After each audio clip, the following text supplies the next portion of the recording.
Moshe Dayan, Yitzhak Rabin, Uzi Narkis, autant de noms associés à la victoire militaire israélienne en 67. Mais si je vous disais que le roi du Maroc, Hassan II, avait aussi contribué à la victoire éclair de l'État hébreu.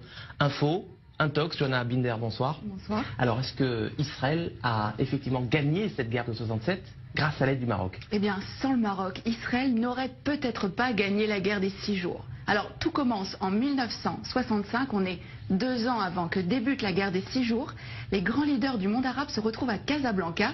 C'est le 3e grand sommet de la Ligue arabe. Alors, vous vous en doutez, le Mossad ne fait pas partie de la liste officielle des invités, mais il est là et il va recueillir des informations cruciales.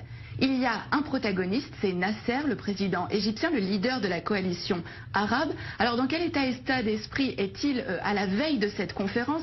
Il déclare à Assouan en février: l'année 1965 est la plus dangereuse des années de la lutte arabe. Israël prétend que les Arabes s'apprêtent à perpétrer une agression. Cela signifie qu'Israël a l'intention de nous attaquer. Nous devons donc être prêts à riposter. En septembre, donc quelques mois après, a lieu ce sommet de la plus haute importance. À l'ordre du jour, l'état des forces armées des pays de la Ligue arabe, avec cette question: sont-ils prêts à faire la guerre contre Israël? L'autre homme clé de cette histoire, c'est Hassan II, le roi du Maroc. Il va permettre au renseignement israélien de connaître ses ennemis. Et c'est à ce moment-là que le Mossad va donc entrer en action. Oui, absolument. Le Mossad va donc préparer cette opération en amont de la conférence.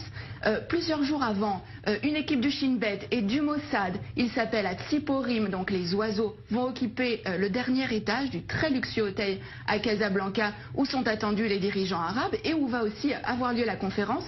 Mais la veille de ce sommet, Hassan II est pris de panique et il somme les agents israéliens de quitter l'hôtel. Mais au terme de cette conférence, il va livrer aux agents israéliens l'enregistrement complet de cette conférence. Hassan II a tout enregistré en secret. Il n'a pas confiance dans les invités de la Ligue arabe. C'est à peine croyable. Mais qu'est-ce que les Israéliens vont bien pouvoir découvrir sur ces cassettes? Alors, les enregistrements vont révéler qu'il est question de créer un commandement arabe unifié pour mener les hostilités contre Israël. Et le point crucial, c'est que les rangs arabes sont profondément divisés. On va pouvoir entendre des échanges extrêmement vifs entre Hussein de Jordanie, mais aussi Nasser. Et alors, ce qui est vraiment important, c'est que les nations arabes vont vraiment révéler leurs faiblesses. Elles ne sont absolument pas préparées pour une guerre contre Israël. Et c'est vraiment sur la base de ces informations-là que Tsahal va lancer les premières opérations de la guerre des 6 jours en 67. Alors voilà un dirigeant arabe sunnite qui est censé être solidaire de ses homologues arabes. Pourquoi Hassan II a-t-il fait ce choix?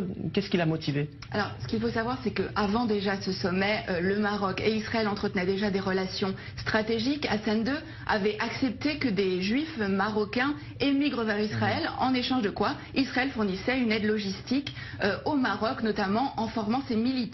Et suite à cette opération qui a vraiment été considérée comme le fleuron des renseignements israéliens, Israël est en dette vis-à-vis du Maroc. Seulement un mois plus tard, en octobre, cette dette a un nom, c'est Mehdi Ben Barka, le plus farouche opposant d'Hassan II. Le Mossad participe à l'opération Baba Batra. L'objectif, c'est faire disparaître absolument Ben Barka, Baba Batra aux initiales donc de Ben Barka, mais c'est aussi le nom d'un traité du Talmud. Le Maroc a donc été un allié indispensable à Israël dans la guerre des 6 jours, même si, on le voit bien, aucun cadeau n'est gratuit.